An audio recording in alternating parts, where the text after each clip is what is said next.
আব্বাজান কিছু আটা দেন, কয়েকটা রুটি বানাবো। আমার হাসান হুসাইন 3 দিন পর্যন্ত কিছু খায় না। আমার বাচ্চা দুইটা হাঁটতে পারে না, ক্ষুধার যন্ত্রণায় কেঁপে কেঁপে পড়ে যায়। আমার আলী মসজিদে যেতে পারে না, ক্ষুধার যন্ত্রণায় কেঁপে কেঁপে পড়ে যায়, হাঁটতে পারে না। আব্বাজান গো, আমিও 3 দিন পর্যন্ত কিছু খাই না, আপনিও 3 দিন পর্যন্ত কিছু খান না। কিছু আটা দেন, কয়েকটা রুটি বানাবো। হাসান খাবে, হুসাইন খাবে, আলী খাবে, আমিও খাবো, আপনিও খাবেন। আল্লাহ নবী ডাক দিয়া বলে, এ ফাতেমা, আমি মদিনার প্রেসিডেন্ট, 3 কেজি আটা না, আমি যদি তোমাকে 30টা আটার বস্তা ধইরা দিয়া দিই, তারপরে আমার কাছে কেউ জিজ্ঞেস করতে সাহস পাবে না। একটা প্রেসিডেন্টে 3 কেজি আটা দিতে পারে না, আর পৃথিবীর প্রেসিডেন্টরা হাজার হাজার মিলিয়ন মিলিয়ন ডলারের মালিক। তাদের এক একটা গাড়ির দাম হলো 20 কোটি 30 কোটি টাকা না। তাদের বাথরুম হলো স্বর্ণের বাথরুম। তারা যেই বিমানে চলে সেই বিমানও স্বর্ণ দিয়া বানাইছে।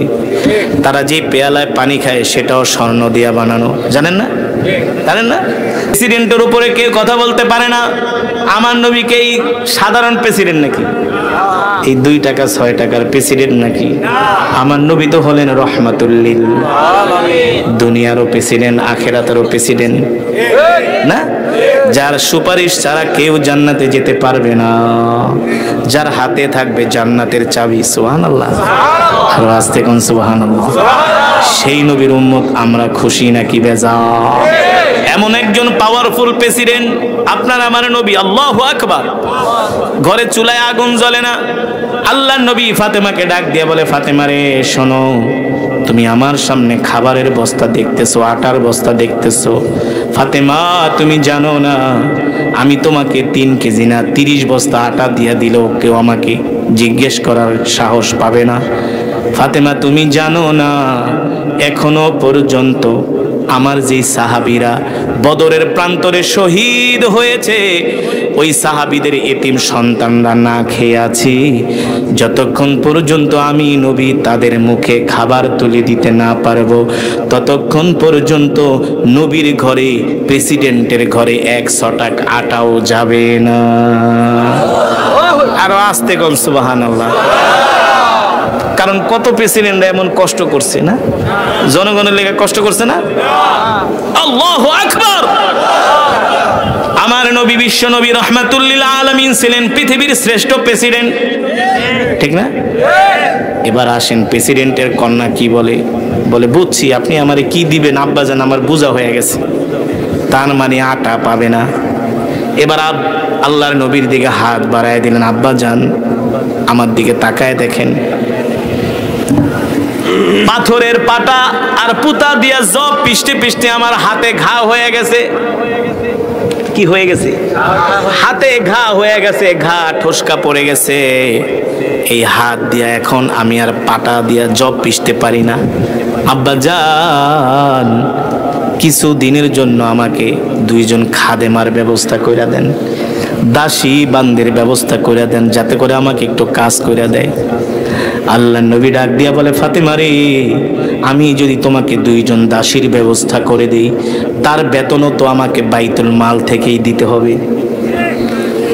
এ ফাতেমা, তুমি জানো না আমার যে সাহাবীরা জিহাদের ময়দানে শহীদ হয়েছে, আমার সাহাবীদের স্ত্রীরা বিধবা হয়ে গেছে, তাদের অনেকের ঘরে বাজার নাই, কি নাই।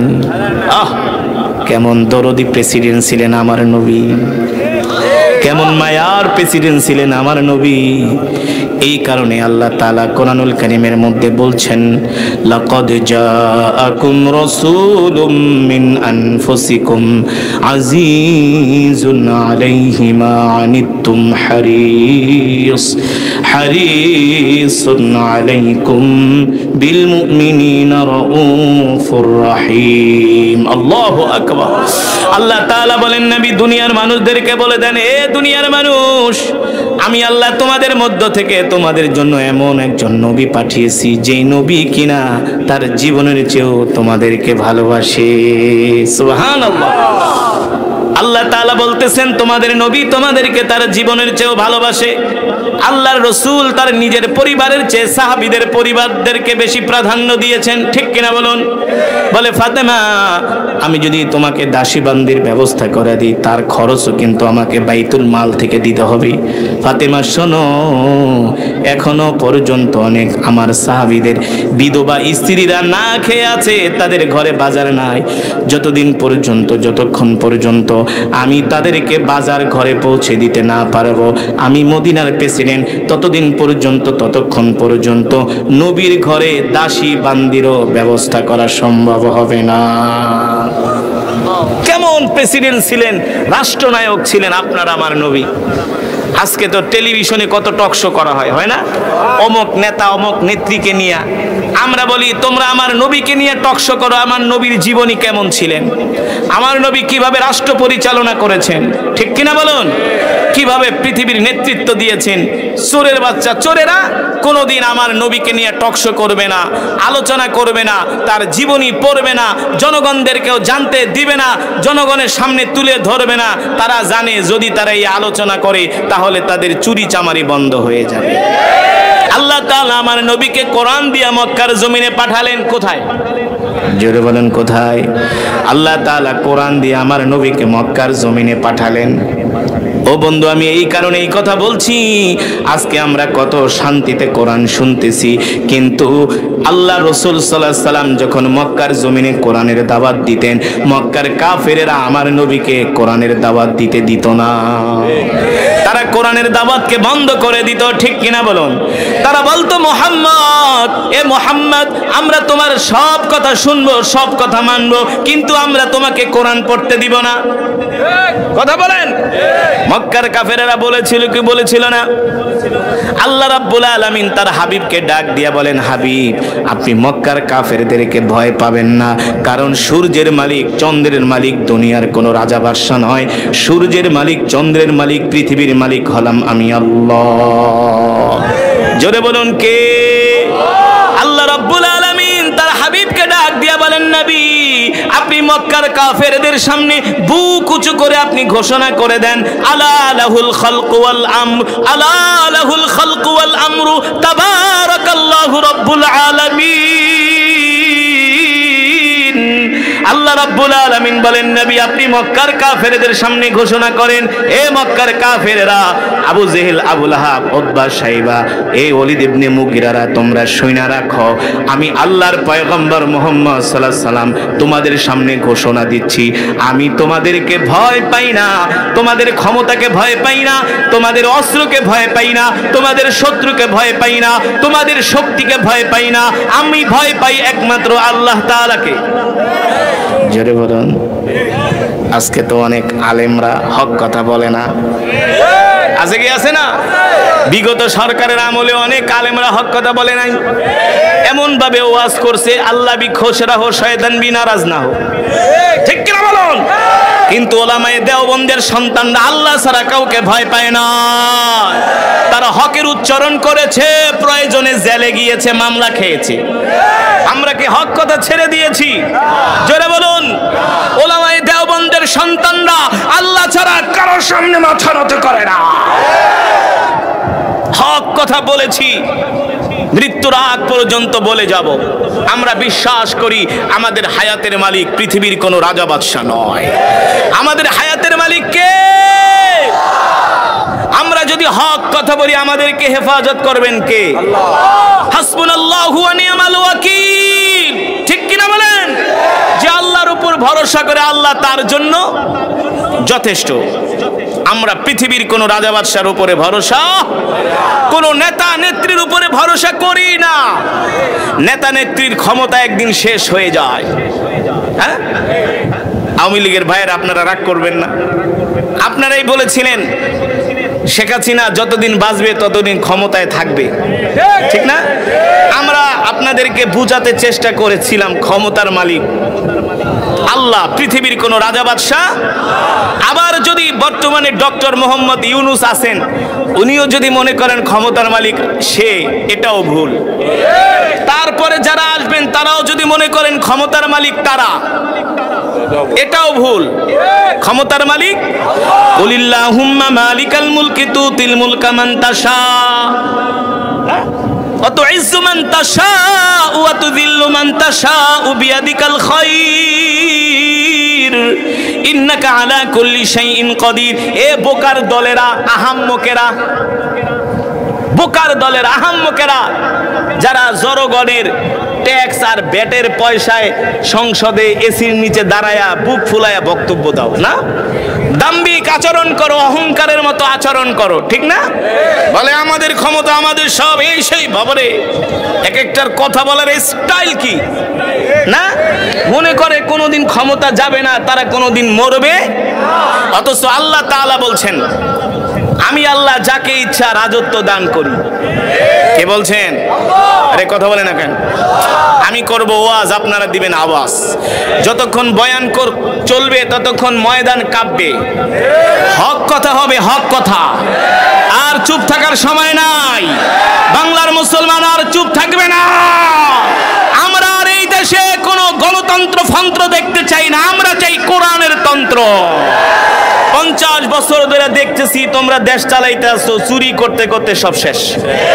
হ্যাঁ, যে এলাকার চেয়ারম্যান আলেম, যে এলাকার এমপি আলেম, খোঁজ নিয়ে দেখো 2 টাকারও দুর্নীতি পাবা না। এই লক্ষ্মীপুরের একজন চেয়ারম্যান, কমলনগর ইউনিয়নের এখন বর্তমানে ভাইস চেয়ারম্যান, উপজেলা চেয়ারম্যান হাফেজ মাওলানা খালেদ সাইফুল্লাহ দামাত বারকাতুহুমুল আলিয়া। আমি বলছি শুধু ইসলামী আন্দোলনের চেয়ারম্যানরাই নয়, এই দেশের রাষ্ট্র ক্ষমতায় আরো ইসলামী দলের এমপিরা ছিল, অনেক আলেমরা ছিল, ঠিক কিনা বলুন? যেটা হক সেটা বলতেই হবে। মতিউর রহমান নিজামীর মন্ত্রণালয়ে 2 টাকারও কোনো দুর্নীতি পাওয়া যায় নাই। পাওয়া গিয়েছে? আলী আহসান মুজাহিদের মন্ত্রণালয়ে 2 পয়সার দুর্নীতি পাওয়া যায় নাই। মুফতি শহীদুল ইসলাম এমপি, নড়াইলের এমপি, যার কাছে শেখ হাসিনা হেরেছে, 2 বার হারছে, মুফতি শহীদুল ইসলাম রহমতুল্লাহে আলমার কাজুল ইসলামীর চেয়ারম্যান ছিলেন, 10 বছর এমপি ছিলেন, 10 বছর এমপি ছিলেন। কয় বছর? এই কথা বলে না কেন? বেটা, ওদের নেতার কথা বলতে পারে আর তোরা বেটা চুপ করে আসস। কয় বছর এমপি ছিলেন? মুফতি শহীদুল ইসলাম রহমতুল্লাহ আলাইহি ইন্তেকাল করেছেন। সিলেটের অনেক আলেমরা এমপি, কোন আলেমদের দুর্নীতির 2 টাকার দুর্নীতি বের করতে পারে নাই, ঠিক কিনা বলুন? বাংলাদেশের অনেক ইউনিয়নে আলেম চেয়ারম্যান, আলেম মেম্বার আছে, কেউ বলতে পারবে না আলেমরা চুরি করে। এই খালেদ সাইফুল্লাহ সাহেব নিজের হাতে দেখছি রাজমিস্ত্রির কাজ করতেছে, লঞ্চে উঠা ঢেকের ভিতরে গামছা বিছায়া শুয়ে শুয়ে ঢাকায় যাইতেছে। আর এমপি আর চেয়ারম্যান হইলে 6 মাস পরে তারে আর সরষের তেল দিয়েও ধরা যায় না। হ্যাঁ, তারে আর দেখাই যায় না, ঠিক কিনা বলেন? আগে চড়তো রিস্কায়, এমপি মন্ত্রী হওয়ার পরে দামি দামি গাড়িতে চলে, ঠিক কিনা বলুন? সুতরাং এদেশের মুসলমান আর ওই সমস্ত চোর বাটপারদেরকে ক্ষমতায় দেখতে চায় না, তারা চায় বাংলার জমিনে কোরআনের আইন প্রতিষ্ঠা হবে, ঠিক কিনা মুসলমান? অনেক দেখেছি আমরা, 45 বছর পর্যন্ত দেখেছি তোমরা কি করতে পারো শুধু মিথ্যা কথা কইতে। ওয়ালা তালবিসুল হাক্কা বিল বাতিল ওয়া তাকতুমুল হাক্কা ওয়া আনতুম। আল্লাহ তাআলা কোরআনুল কারীমের মধ্যে বলছেন যে তোমরা সত্যকে আর মিথ্যাকে, সত্য আর মিথ্যাকে তোমরা মিশ্রিত করো না, সত্যকে মিথ্যা দিয়ে ঢেকো না, মিথ্যাকে সত্য দিয়ে তোমরা আড়াল করো না। কিন্তু আমরা দেখেছি সংসদে অনেক নেতাদের বক্তব্য পুরাটাই মিথ্যা কথার একটা ফ্যাক্টরি। হ্যাঁ, অনেকে বলতে পারেন হুজুর কোরআন থেকে ওয়াজ করেন, এটাই তো কোরআনের ওয়াজ। তোমরা চুরি করবা, দুর্নীতি করবা, মানুষকে ধোঁকা দিবা, আর আমরা সেই হক কথা বললে বলবা যে হুজুর এখন আর মজা লাগে না। ঠিক কিনা বলুন? আমরা কিসের আইন চাই? আরো আসতে বলো, কিসের আইন চাই? আমরা কোরআনের আইন চাই। ঠিক কিনা বলুন? যদি বাংলার জমিনে কোরআনের আইন, কোরআনের রাজ কায়েম হয়ে যায়, সংসদ থেকে যদি কোরআনের আইন পাশ হয়, ঠিক কিনা বলুন, এক পয়সাও দুর্নীতি হবে না। হবে? কোরআনের আইন যদি চালু হয়ে যায়, কোন চোর যদি চুরি করে তার শাস্তি হলো তাকে সবরি কলা আর টাঙ্গাইলের চমচম খাওয়ায়া তারে বসায় রাখো। কি কতখানা? তার শাস্তি কি হবে? কোন চোর যদি একবার চুরি করে তার এক হাত কেটে দাও। কথা বলে না কেন? এই সুবর্ণচরের কোন চেয়ারম্যান যদি, সুবর্ণচরের থানার কোন এমপি, কোন সরকারি কর্মকর্তা যদি চুরি করে আর তাকে যদি সুবর্ণচরের সবচেয়ে বড় মাঠের মধ্যে ডেকে নিয়ে কোরআনের আইন অনুযায়ী তার হাত কেটে দেওয়া হয়, আপনারাই বলুন কোনোদিন এই চুরি থাকবে কিনা? তাকে দেখা দেখি সবাই চুরি করা বন্ধ করে দিবে। কথা বলেন? কোন দর্শক যদি ধর্ষণ করে, তাকে যদি সুবর্ণচরের সবচেয়ে বড় মাঠের ভিতরে নিয়ে হাজার হাজার জনতার সামনে পাথর মেরে তাকে হত্যা করে, এই দেশে আর ধর্ষণ থাকবে কিনা? জোরে বলুন। এই দেশে আর ধর্ষণ থাকবে না। তার মানে এই পৃথিবীর জমিনে একমাত্র শান্তি দিতে পারে আল্লাহর কোরআনের আইন। ঠিক কিনা বলুন? আল্লাহর কোরআনের আইনই একমাত্র শান্তি দিতে পারে। আল্লাহর কসম করে বলি, এ বাংলার মুসলমান, এখনো যদি না বোঝো, এখনো যদি না বোঝো, কপাল থাবড়াইবা কোনো লাভ হবে না। ঠিক কিনা বলুন? আল্লাহর জমিনে আল্লাহর কোরআনের আইন যদি আমরা বাস্তবায়ন করতে না পারি, কোরআনের শাসন যদি আমরা কায়েম করতে না পারি, খেলাফত যদি প্রতিষ্ঠা করতে না পারি, হাসরের ময়দানে আল্লাহর নবী আমাদেরকে ডাক দিয়া বলবে, তোরা তো আমার উম্মত না। হ্যাঁ? আমরা বলবো না নবী, আমরা তো আপনার উম্মত। আল্লাহ রাসূল বলে, দেখ আমার সাহাবীরা কোরআনের জন্য জীবন দিয়েছে। আমার তলহার দিকে তাকায় দেখ, আমার তরহার শরীরের মধ্যে 70টার উপরে তরবারির আঘাত। এমন ভাবে কাফেররা হযরত তালহা রাদিয়াল্লাহু তাআলা আনহুকে তরবারি দিয়ে এমন ভাবে তাকে মেরেছে, তার গায়ে আঘাত করেছে, হযরত তালহা রাদিয়াল্লাহু তাআলা আনহুর পেট ফেরে একেবারে নাড়িভুড়ি বের হয়ে গেছে। পুরো শরীর তরবারির আঘাতে ক্ষত বিক্ষত হয়েছে। ঠিক কিনা বলুন? কিন্তু আল্লাহর কোরআনের আইন বাস্তবায়ন করার জন্য রাজপথ ছাড়ে নাই, জিহাদের ময়দান ছাড়ে নাই। ঠিক কিনা বলুন? আল্লাহর নবী ডাক দিয়া বলবে, তোরা আমার উম্মত না। এ আমার সাহাবীদের দিকে তাকায় দেখ, আমার সাহাবীরা আল্লাহর জমিনে দ্বীন কায়েমের জন্য কাফেরদের তরবারির আঘাতে, তীরের আঘাতে, বল্লমের আঘাতে, কাফেরদের অত্যাচারে তাদের শরীর ক্ষতবিক্ষত হয়েছে। তোরা আমার উম্মত দাবি করস, তোদের শরীরে তো একটা ফুলের টোকাও নাই। আছে? বাংলাদেশে একটা গরম সুন্নি আছে। আপনাদের দেশে আছে কি আছে না? আছে? ভাই আমি আপনাদের কাছে ক্ষমা চাই, আপনারা রাগ করবেন না যারা গরম সুন্নি আছেন। আপনারাও যেই নবীকে ভালোবাসেন, আমরা সেই নবীকে শুধু ভালোবাসি না, সেই নবীর জন্য আমরা জীবন দিতে পারি। এই যে কিছুদিন আগে আপনারা 12ই রবিউল আউয়ালে চিটাগাং আর ঢাকায় বিশাল বিশাল মিছিল করলেন, করছে না? বিশাল বিশাল ফুল দিয়া গাড়ি সাজায় আপনারা মিছিল করছেন, ভালো কথা করছেন। কিন্তু তার কিছুদিন পরেই ভারতের মহারাষ্ট্রে হিন্দুদের একজন ব্রাহ্মণ, কুখ্যাত হারামজাদা, নাম হলো রামগিরি, সে আমার নবীর ইজ্জতের বিরুদ্ধে, চরিত্রের বিরুদ্ধে সে কটূক্তি করলো। কই আপনারা তো একটা মিছিল বের করলেন না? আপনারাই বলুন, আপনাদের বিবেকের কাছে বিচার দিলাম, কেন মিছিল বের করলেন না? কেন তার প্রতিবাদ করলেন না? ঠিক কিনা বলুন? আল্লাহ রাসূল হাসরের ময়দানে বলবে, তুই আমার উম্মত? বলবে হ্যাঁ। ইহুদি, খ্রিস্টান, কাফের, মুশরিক, বেঈমান, মুসলমান দালালেরা, কাফেরদের দালালেরা, মুসলমান নামক কিছু কুলাঙ্গার আমার ইজ্জতের বিরুদ্ধে কটূক্তি করেছে, কই আমার অনেক উম্মতেরা তার বিরুদ্ধে আন্দোলন করেছে, রাজপথে যে প্রতিবাদ জানাইছে, কিন্তু তোরা আমার উম্মত, তোরা তো তার প্রতিবাদ করস নাই। সেই দিন কি জবাব দিবেন? সেই দিন কি জবাব দিবেন?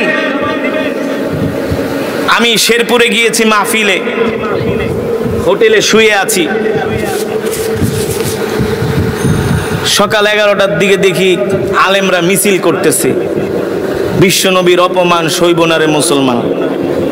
ঠিক কিনা বলুন? বিশ্বনবীর অপমান সইবে না রে মুসলমান। ঠিক কিনা বলুন? আমরা হোটেলে ঘুমায় আছি, আমরা তো আর জানি না, আমরা তো সেখানে গেছি প্রোগ্রামে। হঠাৎ করে যখন শুনলাম এই মিছিল, আমি আমার পিএসকে বললাম, এই জানলা দিয়া তাকায় দেখে তো কিসের মিছিল? হুজুর, এ তো দেখতেছি শেরপুরের ওলামায়ে কেরাম, ওই যে ভারতের মহারাষ্ট্রের ব্রাহ্মণ রামগিরি নবীকে নিয়ে কটূক্তি করছে, তার বিরুদ্ধে শেরপুরের ওলামায়ে কেরাম জনগণ মিলে রাজপথে প্রতিবাদ জানাচ্ছে, মিছিল করতেছে। আমি বললাম, তাড়াতাড়ি 1 মিনিটে রেডি হও, 1 মিনিটে রেডি হও, আমরাও যা সেই মিছিলে সামিল হব। আমার নবীকে গালি দিবে আর আমি ঘরে বসে থাকবো, এটা কখনো আশিকে রাসূলের পরিচয় হতে, জোরে বলুন, পারে? যেটা বললাম মুসলমান, এই সব কিছুর মূলেই হলো কোরআনের আইন। আজকে আল্লাহ রসুলকে গালি দেওয়া হয়, বাংলাদেশের পার্লামেন্টে কোনো আইন পাশ করা হয় না। ঠিক কেউ যদি আল্লাহ রসুলকে গালি দেয়, তার সর্বোচ্চ শাস্তি হলো মৃত্যুদণ্ড। ঠিক কিনা বলুন? আপনি কোনো নেতাকে গালি দেন, দেখবেন আপনার 14 গোষ্ঠী উদ্ধার করে ফেলবে। কোনো নেতাকে নিয়ে আপনি একটা বাজে মন্তব্য করেন, 24 ঘন্টার ভিতরে আপনি 100 হাত মাটির নিচে থাকলেও আপনাকে ধরে নিয়ে আসবে। এই দেশের চিতা, কোবরা, র্যাব এত শক্তিশালী না?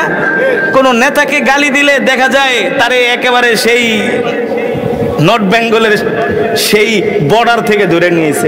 কই পালাইছিল? পালাইছিল পাহাড়ের ভিতরে, সেই পাহাড়ের গুহা থেকে ধরে নিয়ে আসছে। কি তাদের বীরত্ব, কি তাদের টেকনোলজি! আর আল্লাহর নবীকে গালি দিলে তাকে ধরতে পারে না, পালায় গেছে, খুঁজে পাই না। এগুলো ভণ্ডামি ছাড়া আর কিছুই নয়।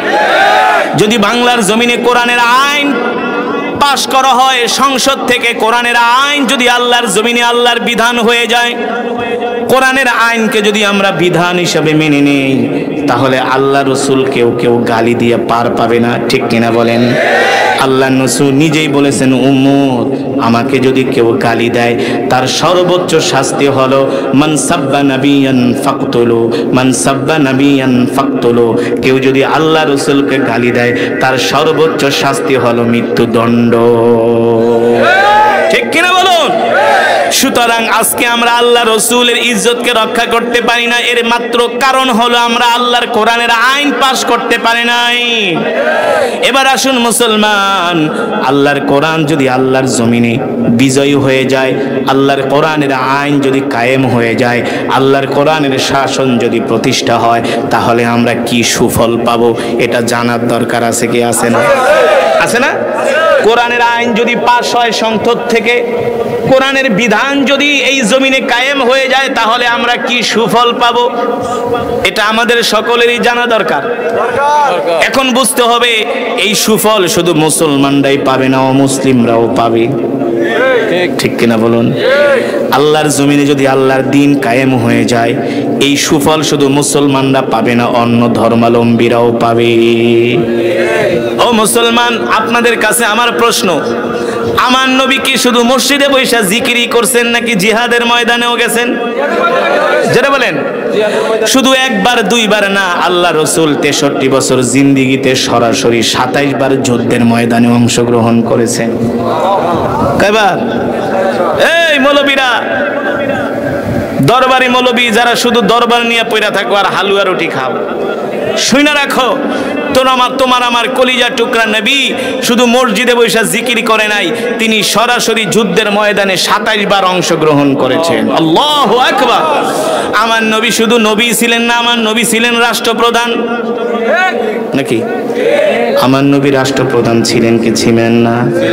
কেমন রাষ্ট্রপ্রধান ছিলেন? আমার নবী মাটির কুঠিরে বসে সারা পৃথিবীর ভিত কাঁপিয়ে দিয়েছেন। আমার নবীর কথা শুনে রোম পারস্যের বাদশারা পর্যন্ত থরথর করে কেঁপেছে। ঠিক কিনা বলুন? আমার নবী মদিনার প্রেসিডেন্ট, আল্লাহু আকবার। নবী আমার মদিনার প্রেসিডেন্ট, কিন্তু প্রেসিডেন্টের ঘরে খাবার নাই। একদিন না, 2 দিন না, 3 দিন পর্যন্ত প্রেসিডেন্টের চুলায় আগুন জ্বলে না। প্রেসিডেন্টের ঘরের চুলায় আগুন জ্বলে না। কয়দিন? একদিন না, 2 দিন না, 3 দিন পর্যন্ত প্রেসিডেন্টের ঘরের চুলায় আগুন জ্বলে না। আপনারা তো শুনছেন জো বাইডেন 3 দিন পর্যন্ত খায় না, না? আমাদের এরশাদ চাচা কতদিন না খায়া আছেন?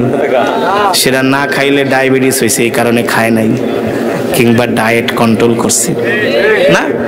ইতিপূর্বে যারা প্রেসিডেন্ট ছিলেন, প্রধানমন্ত্রী ছিলেন, তারা কতদিন না খায়া ছিল, তাদের ঘরে খাবার নাই, তাদের ছেলে মেয়েদের পরনে কাপড় নাই। কত না? শুধু পরনে কাপড় নাই রে ভাই, রে ভাই, দেশের সব সম্পদ বিদেশে নিয়ে জমা করছে। ঠিক কিনা বলুন? এক একজনের 50টা 100টা করে বিদেশে বাড়ি, আর এই দেশের জনগণ খাইতে পারে না। এখনো এই দেশে এমন মানুষ আছে যারা 3 বেলা পেট ভরে খাইতে পারে না। এমনও মানুষ আছে যারা সকালবেলা পান্দাবাদ পর্যন্ত জোটে না। কিন্তু ওই চোরেরা বলছে বাংলাদেশ নাকি সিঙ্গাপুর হয়ে গেছে। বাংলাদেশ নাকি, এই 2 দিন আগের ঘটনা, বাংলাদেশ থেকে কিছু ছেলেরাই, কিরে কাগু কিরোস, বাহ, আমাদের ঢাকার পাশে একটা জেলা আছে মাদারীপুর। কোথায়? মাদারীপুর থেকে 10 জন ছেলে লিবিয়া থেকে নৌকা, ওই দালালের মাধ্যমে জাহাজ দিয়া, স্পিরিট বোট দিয়া ওরা ইটালি গেছে। কোথায়? ইটালি গেছে। তো এখন যারা অভিবাসী, তারা যদি সব নদী টদী পার হইয়া যায়, তাইলে ওই ইটালি সরকার তাদেরকে নাগরিকত্ব দেয়, সিটিজেনশিপ দেয়, কার্ড দেয়, চাকরি দেয়। তো এখন ওদেরকে জিজ্ঞেস করছে, তোরা পালায় আইসোস কেন? কয় আমরা গরিব মানুষ। না, তোদের দেশ তো সিঙ্গাপুর হয়ে গেছে।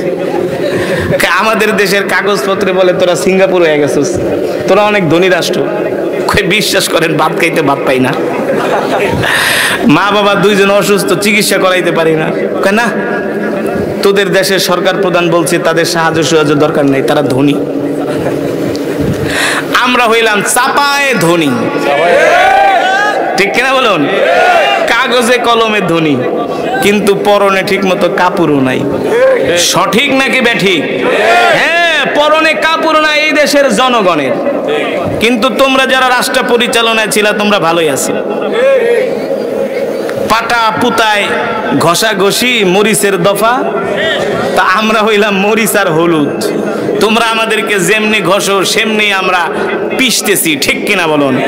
এবার পিষার সময় শেষ। এখন বাংলাদেশের মুসলমান, এদেশের জনগণ ঘুরে দাঁড়াবে। ঠিক কিনা বলুন? ইনশাআল্লাহ। হক কথা বলবো না কিনা? বলবো না, জোরে বলুন। এবার আসেন মুসলমান, প্রেসিডেন্টের চুলায় 3 দিন পর্যন্ত আগুন জ্বলে না। কার চুলায়? প্রেসিডেন্টকে আপনার আমার কলিজার টুকরা বিশ্ব নবী জনাবে মুহাম্মদুর রাসূলুল্লাহ। প্রেসিডেন্টের চুলায় 3 দিন পর্যন্ত আগুন জ্বলে না। প্রেসিডেন্টের কন্যা হযরত ফাতেমা, নাম কি? হযরত ফাতেমা তুজ জোহরা রাদিয়াল্লাহু তাআলা আনহা, বেহেশতের সরদারিনী। আল্লাহু আকবার। নবীজির আদরের দুলালি, নয়নের মণি হযরত ফাতেমা। 3 দিন পর্যন্ত চুলায় আগুন জ্বলে না। দৌড়ায় আসছে আল্লাহর নবীর কাছে, আব্বা জান, আপনি তো মদিনার প্রেসিডেন্ট, খাবারের বস্তা নিয়ে বৈশা আছেন। বুখারীর বর্ণনায় আসছে, মিয়া বানায় বলি না, বুখারীর বর্ণনায় আসছে বানায় বলি না রে যুবক। কেমন ছিল তোমার আমার নবী, বিশ্ব নবী, যিনি ছিলেন মদিনার প্রেসিডেন্ট। প্রেসিডেন্টের ঘরে 3 দিন পর্যন্ত খাবার নাই, চুলায় আগুন জ্বলে না। হযরত ফাতেমা না খেয়ে আছেন, হযরত আলী না খেয়ে আছেন, হাসান হুসাইন না খেয়ে আছেন, এমনকি যিনি প্রেসিডেন্ট তিনিও না খেয়ে আছেন। যিনি প্রেসিডেন্ট তিনিও না খেয়ে আছেন। হযরত ফাতেমা এসে বলে, আব্বা জান বেশি কিছু চাই না, মাত্র 3 কেজি আটা দেন। কয় কেজি? কয় কেজি? অনেক সদস্য যাতে 1-2 দিন ভালো করে খেতে পারি, 3 কেজি আটা দেন। কেন রে মা? 3 দিন পর্যন্ত চুলায় আগুন জ্বলে না, আপনি কি জানেন না? আল্লাহর নবী চোখের পানি ছাইড়া দিয়া বলে, জানি। 3 দিন পর্যন্ত চুলায় আগুন জ্বলে না। আব্বা জান কিছু আটা দেন, কয়েকটা রুটি বানাবো। আমার হাসান হুসাইন 3 দিন পর্যন্ত কিছু খায় না। আমার বাচ্চা 2টা হাঁটতে পারে না, ক্ষুধার যন্ত্রণায় কেঁপে কেঁপে পড়ে যায়। আমার আলী মসজিদে যেতে পারে না, ক্ষুধার যন্ত্রণায় কেঁপে কেঁপে পড়ে যায়, হাঁটতে পারে না। আব্বাজান গো, আমিও 3 দিন পর্যন্ত কিছু খাই না, আপনিও 3 দিন পর্যন্ত কিছু খান না। কিছু আটা দেন, কয়েকটা রুটি বানাবো। হাসান খাবে, হুসাইন খাবে, আলী খাবে, আমিও খাবো, আপনিও খাবেন। আল্লাহ নবী ডাক দিয়া বলে, এ ফাতেমা, আমি মদিনার প্রেসিডেন্ট, 3 কেজি আটা না, আমি যদি তোমাকে 30টা আটার বস্তা ধইরা দিয়া দিই, তারপরে আমার কাছে কেউ জিজ্ঞেস করতে সাহস পাবে না। একটা প্রেসিডেন্টে 3 কেজি আটা দিতে পারে না, আর পৃথিবীর প্রেসিডেন্টরা হাজার হাজার মিলিয়ন মিলিয়ন ডলারের মালিক। তাদের এক একটা গাড়ির দাম হলো 20 কোটি 30 কোটি টাকা না? তাদের বাথরুম হলো স্বর্ণের বাথরুম। তারা যেই বিমানে চলে সেই বিমানও স্বর্ণ দিয়া বানাইছে। তারা যেই পেয়ালায় পানি খায় সেটাও স্বর্ণ দিয়া বানানো। জানেন না? জানেন না? আরে বাংলাদেশের প্রেসিডেন্টরাই তো মনে করেন স্বর্ণকমল জায়গায় তারা বসবাস করে। এই যে প্রধানমন্ত্রী, সাবেক প্রধানমন্ত্রী শেখ হাসিনা যেই গণভবনে থাকতেন, দেখছেন না? কি নাই? সব আছে। কি নাই? শুধু শেখ হাসিনার কথা বলবো না, খালেদা জিয়া ছিলেন, এরশাদ ছিলেন, সবাই। কি নাই? সব আছে। তাদের কথা বাদই দিলাম। বর্তমানে সৌদির বাদশাহ মোহাম্মদ বিন সালমান মিয়া, ওরা 400-500 কোটি টাকা দিয়া এক একটা মালদ্বীপে যায়, এক একটা রিসোর্ট ভাড়া করে ফুর্তি করার জন্য। 400-500 কোটি টাকা। ওদের বিমান স্বর্ণের বিমান। ওরা যে চেয়ারে বসে, স্বর্ণ খচিত চেয়ার। কথা কয় না?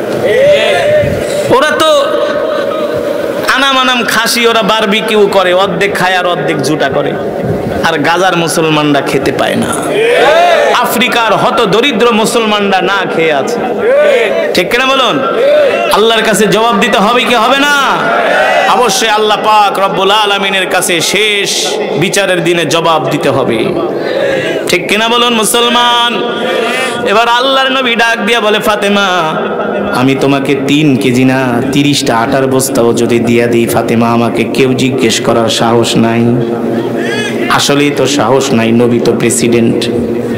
প্রেসিডেন্টের উপরে কারো কথা বলার সাহস আছে নাকি?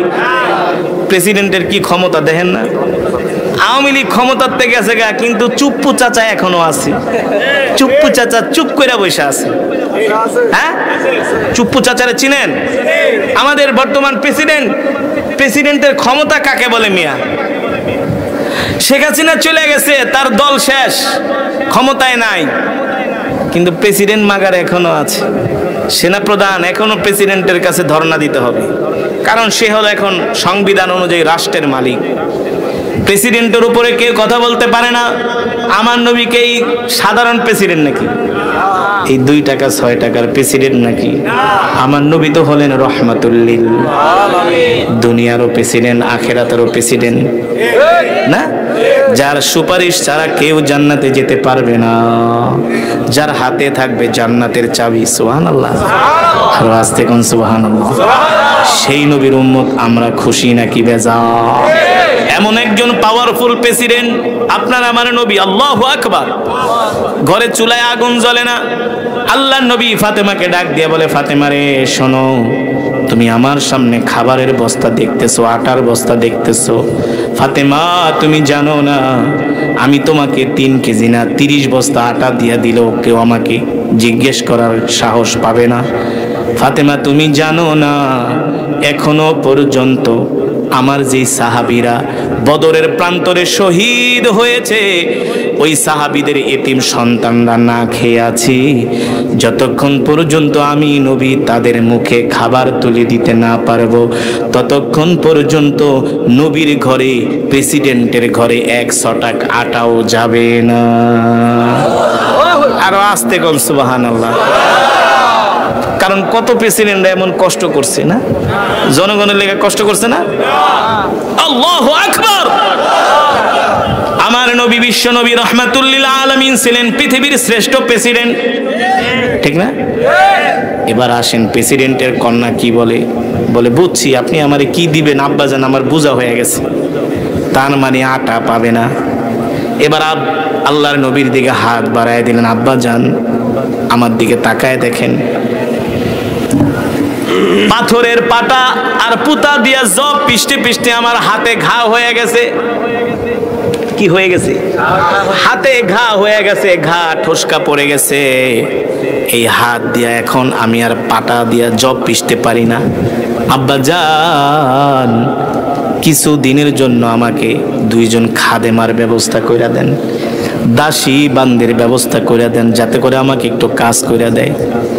আল্লাহ নবী ডাক দিয়া বলে, ফাতেমা রে, আমি যদি তোমাকে 2 জন দাসীর ব্যবস্থা করে দেই, তার বেতনও তো আমাকে বাইতুল মাল থেকেই দিতে হবে। এ ফাতেমা, তুমি জানো না আমার যে সাহাবীরা জিহাদের ময়দানে শহীদ হয়েছে, আমার সাহাবীদের স্ত্রীরা বিধবা হয়ে গেছে, তাদের অনেকের ঘরে বাজার নাই, কি নাই। কেমন দরদি প্রেসিডেন্ট ছিলেন আমার নবী, কেমন মায়ার প্রেসিডেন্ট ছিলেন আমার নবী। এই কারণে আল্লাহ তাআলা কোরআনুল কারীমের মধ্যে বলছেন, লাকাদ জাআকুম রাসূলুম মিন আনফুসিকুম আজিজুন আলাইহি মা আনিতুম হারিসুন আলাইকুম বিল মুমিনিনা রাউফুর রহিম। আল্লাহু আকবার। আল্লাহ তাআলা বলেন, নবী দুনিয়ার মানুষদেরকে বলে দেন, এ দুনিয়ার মানুষ, আমি আল্লাহ তোমাদের মধ্য থেকে তোমাদের জন্য এমন একজন নবী পাঠিয়েছি, যেই নবী কিনা তার জীবনের চেয়েও তোমাদেরকে ভালোবাসে। সুবহানাল্লাহ। আল্লাহ তাআলা বলতেছেন, তোমাদের নবী তোমাদেরকে তার জীবনের চেয়েও ভালোবাসে। আল্লাহর রাসূল তার নিজের পরিবারের চেয়ে সাহাবীদের পরিবারদেরকে বেশি প্রাধান্য দিয়েছেন, ঠিক কিনা বলুন? বলে, ফাতেমা, আমি যদি তোমাকে দাসী বান্দির ব্যবস্থা করে দিই, তার খরচও কিন্তু আমাকে বাইতুল মাল থেকে দিতে হবে। ফাতেমা শোনো, এখনো পর্যন্ত অনেক আমার সাহাবীদের বিধবা স্ত্রীরা না খেয়ে আছে, তাদের ঘরে বাজার নাই। যতক্ষণ পর্যন্ত আমি তাদেরকে বাজার ঘরে পৌঁছে দিতে না পারবো, আমি মদিনার প্রেসিডেন্ট, ততক্ষণ পর্যন্ত নবীর ঘরে দাসী বান্দিরও ব্যবস্থা করা সম্ভব হবে না। কেমন প্রেসিডেন্ট ছিলেন, রাষ্ট্রনায়ক ছিলেন আপনার আমার নবী। আজকে তো টেলিভিশনে কত টক শো করা হয়, হয় না? অমুক নেতা অমুক নেত্রীকে নিয়ে। আমরা বলি তোমরা আমার নবীকে নিয়ে টক শো করো। আমার নবীর জীবনী কেমন ছিলেন, আমার নবী কিভাবে রাষ্ট্র পরিচালনা করেছেন, ঠিক কিনা বলুন? কিভাবে পৃথিবীর নেতৃত্ব দিয়েছেন। চোরের বাচ্চা চোরেরা কোনোদিন আমার নবীকে নিয়ে টক শো করবে না, আলোচনা করবে না, তার জীবনী পড়বে না, জনগণদেরকেও জানতে দিবে না, জনগণের সামনে তুলে ধরবে না। তারা জানে যদি তারা এই আলোচনা করে তাহলে তাদের চুরি চামারি বন্ধ হয়ে যাবে। কথা বলেন, সঠিক না বেঠিক? চুরি চামারি বন্ধ হয়ে যাবে। এই কারণে তারা এই আলোচনা করে না। তারা শুধু আমাদেরকে অমুক তমকের গল্প শোনায়। টেলিভিশনে অমুক নায়িকা ফাইকা কোন জায়গায় কি করছে, নষ্টামি করছে, সেগুলো আমাদেরকে শোনায়। মানে আমাদেরকে তারা দিন মুখ থেকে তারা আমাদেরকে অন্যদিকে ফিরাতে চায়, গুনার দিকে নিতে চায়, ঠিক কিনা বলুন? এখন বাংলাদেশের তরুণ সমাজ, বাংলাদেশের জনগণ, বাংলাদেশের আপামর জনসাধারণ বুঝতে পেরেছে, এই বাংলার জমিনে শান্তি প্রতিষ্ঠা করতে হলে আল্লাহর কোরআনের কোনো বিকল্প নয়। আল্লাহর কোরআনের আইন শাসন ছাড়া আমাদের আর কোনো উপায় নাই, ঠিক কিনা বলো? তাহলে আমরা আগামীর সরকার দেখতে চাই কোরআনের সরকার। আগামীর দেশ হবে কোরআনের দেশ, আগামীর বিশ্ব হবে কোরআনের বিশ্ব। রাজি আছেন? শুধু কোরআন তেলাওয়াত শুনলেই হবে না, কোরআনের বয়ান শুনলেই হবে না, আল্লাহর জমিনে আল্লাহর কোরআনের আইন বাস্তবায়ন করতে হবে। রাজি আছেন ইনশাআল্লাহ? আমরা জীবনে যতদিন বাঁচবো আল্লাহর কোরআনের পক্ষে বাঁচবো, আল্লাহর দ্বীনের পক্ষে বাঁচবো ইনশাআল্লাহ। যতদিন বাঁচবো কোরআনের আন্দোলন নিয়ে বাঁচবো। রাজি আছেন? এ যুবক, এখনো সময় আছে, আসো বন্ধু কোরআনের ছায়া তলে। এখনো সময় আছে বন্ধু, আসো দ্বীনের ছায়া তলে। নইলে হাসরের ময়দানে আল্লাহ রসুলের কাছে কি জবাব দিবা? জবাব দেওয়ার কোনো ভাষা নাই, থাকবে না। এই কারণে এখনো সময় আছে, আসুন আমরা কোরআনের ছায়াতলে আসি। আল্লাহর কোরআনে, আল্লাহর জমিনে আল্লাহর কোরআনের আইন বাস্তবায়ন করার জন্য, আল্লাহর কোরআনের বিধানকে প্রতিষ্ঠিত করার জন্য আমরা আমাদের জান মাল আল্লাহর রাস্তায় আমরা বিলীন করে দেব ইনশাআল্লাহ। আজকে আপনারা যে মাহফিলে আসছেন, খুশি নাকি বেজার? কম খুশি না বেশি খুশি? বলি আলহামদুলিল্লাহ। আগামী বছর যদি মাহফিল কমিটি, মাদ্রাসা কমিটি মাহফিল করে, তাদেরকে সহযোগিতা করবেন তো ইনশাআল্লাহ? এই যে মাদ্রাসায় আপনারা সর্বাত্মক সহযোগিতা করবেন ইনশাআল্লাহ। এই মাহফিলে আপনারা সর্বাত্মক সহযোগিতা করবেন ইনশাআল্লাহ। আল্লাহ তাআলা আমাদের সকলকে কবুল করুন, বলি আমিন। আমরা জীবনে যতদিন বাঁচবো হযরত সাহাবায়ে কেরামের মতো আল্লাহ রসুলকে আমরা জীবন দিয়ে ভালোবাসবো, মুখে মুখে ভালোবাসবো না। ইমানদার মুসলমান, সমস্ত প্রশংসা কার জন্যে? আরো জোরে বলুন, কার জন্যে? একমাত্র মহান রব্বুল আলামিনের জন্য, যিনি আমাদেরকে সৃষ্টি করেছেন। ঠিক কিনা বলুন? ইমানদার মুসলমান, আমাদের হায়াতের মালিক কে? আমাদের রিজিকের মালিক কে? আমরা কার গোলাম? জোরে বলুন, আমরা এক আল্লাহর গোলাম। ঠিক কিনা বলেন? ইমানদার মুসলমান আল্লাহর গোলামি ছাড়া অন্য কারো গোলামি করতে পারে না। মুসলমান, এই আসমান কার? জমিন কার? কোরআনে আছে কি আছে না? আসমানের মালিক জো বাইডেন, জমিনের মালিক পুতিন, সূর্যের মালিক মোদি। এক একটা প্যানেরা লুঙ্গিরই তো খবর নাই। ঠিক কিনা বলুন? বয়স 80 বছর 70 বছর হয়ে গেলে দুইজন লাগে বাথরুমে নিতে আর আনতে। এই পৃথিবীর ক্ষমতার মালিক, যার ক্ষমতা কোনদিন শেষ, হুয়াল হাইয়ুল কাইয়ুম। ঠিক কিনা বলেন? যিনি মহান চিরঞ্জীব, বিশাল সাম্রাজ্যের মালিক কে? আল্লাহ তাআলা। বয়ান কি চলবে? কতক্ষণ? 10 মিনিট। বয়ান চললে কেউ ওঠা বসা করা যাবে না। আমরা কোরআনের জন্য কিছু সময় দিতে পারবো তো ইনশাআল্লাহ? একজনও ওঠা যাবে না, শুধু ঢুকবে, বের হবে না। রাজি আছেন? এখন শয়তান ডাকতেছে, দোস্ত তাড়াতাড়ি আয়, যে কোরআন তেলাওয়াত শুনছো আর ওয়াজ শোনার দরকার নেই, এবার এসে বিড়ি টানো। কথা বলে না কেন? কেউ যদি মজমা থেকে উঠা যায়, বুঝবো শয়তান তাকে বিড়ি টানার জন্য ডাকতেছে। হ্যাঁ, কথা বলে না কেন? কোরআনের মাহফিলে আসলেই উঠাউঠি, চুলকানি শুরু হয়ে যায়, আর মমতাজের গান। চায়ের দোকানে বৈশা 3 ঘন্টা বাংলা সিনেমা দেখে। কথা কন না? হাতিয়ার মানুষ খুব ভালো, এদেশের মানুষ সিনেমা টিনেমা দেখে না। হ্যাঁ কাকু, আন্নেরা কি এখন? না, এই দেশের মানুষ আল্লাহওয়ালা না। অন্য দেশের চেয়ে হাতিয়ার মানুষ অনেক ধর্মভীরু, সন্দ্বীপের মানুষ অনেক ধর্মভীরু, চিটাগাংয়ের মানুষ অনেক ধর্মভীরু। আপনাদের একটা সম্মান আছে, যদি উঠাউঠি করেন তাহলে বুঝবো যে আপনারা সেই আগের সম্মান হারিয়ে ফেলেছেন। ঠিক কিনা বলুন? সেই সম্মান ধরে রাখতে চান তো ইনশাআল্লাহ? আমরা একজনে উঠাউঠি করব না, শেষ মোনাজাত দিয়া বাড়িতে যাব। মোনাজাত না দিয়া কে কে বাড়িতে যাব? হাত উঠান। ওরে কাগু, নোয়াখালী রে, হেতেরা যে এত চালাক, এই কথা যদি আমি রংপুরে কইতাম সব হাত উঠে ফেলাইত। কারণ রংপুরের মানুষ তো আছে মফিস, সহজ সরল না, জাগা মতো আবার ঠিকই, সবাই চালাক জাগা মতো। ঠিক কিনা বলুন? কিন্তু মেডেন নোয়াখালী তো খুব চালাক, ধুরন্ধর। কিরে ভাই, আবার কি এলো?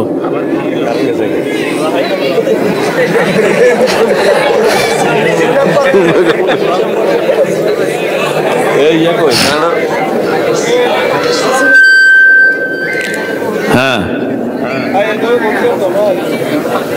জেনারেটর চালাচ্ছে, জিকির করি লা ইলাহা ইল্লাল্লাহ, লা ইলাহা ইল্লাল্লাহ, জিকির করো লা ইলাহা ইল্লাল্লাহ, লা ইলাহা ইল্লাল্লাহ, লা ইলাহা ইল্লাল্লাহ, লা ইলাহা ইল্লাল্লাহ, লা ইলাহা ইল্লাল্লাহ, লা ইলাহা ইল্লাল্লাহ, লা ইলাহা ইল্লাল্লাহ, লা ইলাহা ইল্লাল্লাহ, লা ইলাহা ইল্লাল্লাহ, লা ইলাহা ইল্লাল্লাহ, লা ইলাহা ইল্লাল্লাহ, লা ইলাহা ইল্লাল্লাহ, লা ইলাহা ইল্লাল্লাহ, লা ইলাহা ইল্লাল্লাহ, লা ইলাহা ইল্লাল্লাহ, মুহাম্মাদুর রাসূলুল্লাহ। মুহাব্বতের সাথে পড়ি সাল্লাল্লাহু। এবার বলুন আসমানের মালিক কে, জমিনের মালিক কে, সূর্যের মালিক কে, চন্দ্রের মালিক কে? কোরআনে আছে কি আছে না? এই বিশাল সাম্রাজ্যের মালিক, এই বিশাল আধিপত্যের মালিক কে? ও মুসলমান যুবক বন্ধুরা, আল্লাহ তাআলা কোরআনুল কারীমের মধ্যে সে কথাই বলেন, আলা লাহুল খালকু ওয়াল আমর, আলা লাহুল খালকু ওয়াল আমরু তাবারাকাল্লাহু রাব্বুল আলামিন। ও যুবক বন্ধুরা, আজকে তো আমরা কত সুন্দর পরিবেশে বসে কোরআনের তেলাওয়াত শুনতেছি, ঠিক না? আমাদের কেউ মারেও না, কাটেও না, ধরেও না, কেউ বাধাও দেয় না। মায়ানমার থেকে 20 লক্ষ মুসলমান বাংলাদেশে আসছে, ঠিক কিনা বলুন? ওই মায়ানমারের বৌদ্ধরা বলেছিল, এ রাখাইনের মুসলমান, তোমরা ইসলাম ছেড়ে দাও, দিন ছেড়ে দাও। যদি তোমরা দিন ছেড়ে দাও, ইসলাম ছেড়ে দাও, তোমাদেরকে বাংলাদেশে যেতে হবে না, তোমাদের গায়ে একটা ফুলের টোকাও দেওয়া হবে না। ওই রাখাইনের মুসলমানরা বলেছেন, আল্লাহর কোরআন বলেছেন, ইন্নাদ-দীনা ইনদাল্লাহিল ইসলাম, আল্লাহ তাআলার কাছে মনোনীত ধর্ম হলো শান্তির ধর্ম, মুক্তির ধর্ম, মানবতার ধর্ম। আমরা মুসলমানরা এত শান্তি প্রিয়, আমরা মুসলমানরা কখনো অমুসলিমের উপরে অত্যাচার করি না, ঠিক কিনা বলুন? এই পৃথিবীর জমিনে একমাত্র মুসলমানরাই হলো শান্তি প্রিয়। সুতরাং কেউ বলতে পারবে না আমরা কোনো মুসলমানরা কোনো দেশ দখল করেছি, কোনো ইহুদি খ্রিস্টানদের ভূখণ্ড দখল করেছি। কিন্তু তোমরাই আমাদের ভূখণ্ড দখল করো, তোমরাই আমাদের উপর অত্যাচার করো, নির্যাতন করো, জুলুম করো। কারণ কি? কারণ কি? তোমাদের ধর্ম শান্তির ধর্ম নয়, আমাদের ধর্ম হলো একমাত্র শান্তির ধর্ম, ঠিক কিনা যুবক? এই শান্তির ধর্ম আমরা কিভাবে পেলাম? এই শান্তির ধর্ম আমরা পেয়েছি আল্লাহ রাসূল সাল্লাল্লাহু আলাইহি ওয়াসাল্লামের মাধ্যমে, ঠিক কিনা বলুন? রাজি আছেন? আল্লাহ তাআলা আমাদের তৌফিক দান করুন, বলি আমিন। আজকের এই বিশাল মজমা, বিশাল মাহফিলকে আল্লাহ তাআলা ভরপুর কামিয়াবি দান করুন, বলি আমিন। দুরূদ শরীফ পড়ি, আল্লাহুম্মা সাল্লি আলা মুহাম্মাদ ওয়া আলা আলি মুহাম্মাদ কামা সাল্লাইতা আলা ইব্রাহিম ওয়া আলা আলি ইব্রাহিম ইন্নাকা হামিদুম মাজিদ। আল্লাহুম্মা বারিক আলা মুহাম্মাদ ওয়া আলা আলি মুহাম্মাদ কামা বারাকতা আলা ইব্রাহিম ওয়া আলা আলি ইব্রাহিম ইন্নাকা হামিদুম মাজিদ। সুবহানাল্লাহি ওয়া বিহামদিহি সুবহানাল্লাহিল আযীম। আস্তাগফিরুল্লাহাল্লাযী লা ইলাহা ইল্লা হুয়াল হাইয়ুল কাইয়্যুম ওয়া আতুবু ইলাইহি। লা হাওলা ওয়ালা কুওয়াতা ইল্লা বিল্লাহিল আলিয়্যিল আযীম। এই কারেন্ট আসে নাই না? আসছে, সাউন্ড ডেপ ডেপ করে কে? আমরা সকলের জন্য দোয়া করব। কারাইছে? কারেন্ট আহে নাই, এখন আসলো। ও, এই কারণে তো সাউন্ড ক্লিয়ার আসছে না। আস্তাগফিরুল্লাহাল্লাযী লা ইলাহা ইল্লা হুয়াল হাইয়ুল কাইয়্যুম ওয়া আতুবু ইলাইহি। কিছু বলবেন? লা হাওলা ওয়ালা কুওয়াতা ইল্লা বিল্লাহ। রাজীব উদ্দিন আর হচ্ছে শরীফ উদ্দিন, এরা নদীর দুর্ঘটনায় নৌকা থেকে পড়ে ওরা দুনিয়া থেকে চলে গেছে। ওদের আত্মশুদ্ধির জন্য একটু দোয়া আলাদা করতে জানেন। রাজীব উদ্দিন, শরীফ উদ্দিন অত্র এলাকার দুইজন যুবক, তারা নদীতে দুর্ঘটনায় ইন্তেকাল করেছেন। আল্লাহ তাআলা তাদেরকে শহীদে মর্যাদা দান করুন। আল্লাহ তাআলা তাদের দুই ভাইকে মাফ করে দিন। তাহলে আপনার এই মাদ্রাসার দিকে খেয়াল রাখবেন তো ইনশাআল্লাহ। এই দোয়া করে যাও, দোয়া করে যাও। এই মুমিনের সবচেয়ে বড় অস্ত্র হলো চোখের পানি, ঠিক কিনা বলুন? মুমিনের সবচেয়ে বড় অস্ত্র হলো দোয়া। আমরা দোয়া করবো বেশি করে ইনশাআল্লাহ। হ্যাঁ মাশাআল্লাহ, আমরা সকলেই দোয়া করবো ইনশাআল্লাহ। যুবকেরা অনেক টাকা পয়সা দিয়ে কষ্ট সহযোগিতা করেছেন, এলাকার যুবক এবং পর্দার নিচে মারাও কিছুক্ষণের মধ্যে অনেকগুলো টাকা দিয়ে। যুবক ভাইদের জন্য আমরা দোয়া করবো, যারা মাহফিলের আয়োজন করেছেন, মাহফিলে অনেক সহযোগিতা করেছেন, পর্দার অন্তরাল থেকে মা বোনের অনেক সহযোগিতা করেছেন, আমরা সকলের জন্য দোয়া করবো ইনশাআল্লাহ। আস্তাগফিরুল্লাহ। পক্ষ থেকে কিছু টাকা আসছে, 8,000 টাকা। কোত্থেকে? চেয়ারম্যানঘাট থেকে আমার ছাত্র পারভেজ। চেয়ারম্যানঘাট থেকে পারভেজ, ওদের পক্ষ থেকে 8,000 টাকা সহযোগিতা আসছে। আল্লাহ তাআলা তাদের এই সহযোগিতা কবুল করুন। আস্তাগফিরুল্লাহাল্লাযী লা ইলাহা ইল্লা হুয়াল হাইয়ুল কাইয়্যুম ওয়া আতুবু ইলাইহি। লা হাওলা ওয়ালা কুওয়াতা ইল্লা বিল্লাহিল আলিয়্যিল আযীম। আস্তাগফিরুল্লাহ, ইন্নাল্লাহা গফুরুর রহিম। অনেকে অসুস্থ, দোয়া চেয়েছেন, আমরা সকলেই সকলের জন্য দোয়া করব। আমাদের পরিবার পরিজনের জন্য দোয়া করব। বলেন। আলহামদুলিল্লাহ, আল্লাহ তাআলার লাখো কোটি শুকর, যিনি মজমায় আমাদেরকে উপস্থিত করেছেন। আজকের এই কোরআনের পাখি আমাদেরকে সুন্দর করে সাজিয়েছেন। আমরা এই কোরআন থেকে যা কিছু আজকে অর্জন করেছি, এই কোরআনের উপরে নবী সাল্লাল্লাহু আলাইহি ওয়াসাল্লামের হাদিসের উপরে সকলকে আমল করার তৌফিক নসিব করুন। আজকে সময় নেই, মুরব্বী অনেক দূর থেকে আসছেন। ওনাকে এই কিছুদিন আগের কথা, হাতিয়া অঞ্চল থেকে 20টা প্রোগ্রাম দিয়েছে। 20টা প্রোগ্রাম থেকে একটা প্রোগ্রামও নেই নাই। আপনাদের হযরত আমাদের এই প্রোগ্রামটা নিয়েছে, আপনারা খুশি না বেজার? আরেকজন আমরা যে দাওয়াত দিয়েছিলাম, আপনারা দোয়ার পরে উনি চলে যাবেন, তারপরে আপনাদের মনের